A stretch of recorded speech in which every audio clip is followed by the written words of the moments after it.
Good evening. तर आता वाजलेले आहेत संध्याकाळचे 7:30 वाजलेत आणि हे ऑफिसवरून आल्यानंतर त्यांना म्हटलं की आज तुमच्या हातचा चहा प्यायचा आहे. तर हे सुरुवातीला तर नको नकोच म्हणत होते, पण म्हटलं आई पण आली आहे, म्हणलं आईला ही खूप छान चहा बनवतात म्हणून थोडंसं फुगवलं. त्यानंतर तयार झाले चहा करायला. तर बघा आता सुरू आहे यांचं चहा करणं. तर हे तिघांच्या नावचा चहा करतायत. सगळं येते बरं का बनवायला नवरे लोकांना, पण ह्यांना बनवायचं नसते, म्हणजे कमीपणा वाटतो. पण थोडंसं गोड बोलून थोडं फुगवलं की मग तयार होतात बनवायला. तर आज असंच काही झालं.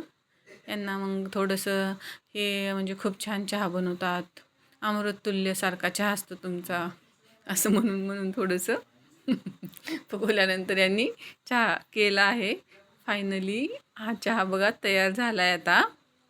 त्यांच्या चहाची मी आणि आई दोघी पण वाट बघतोय.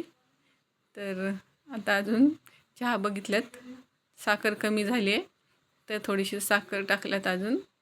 तर आईला ह्यांनी म्हणत आहेत की आई मला सगळंच येतं आहे, पण वेळ भेटत नाही, मला खूप छान चहा बनवता येतो असं आईला सांगतायत.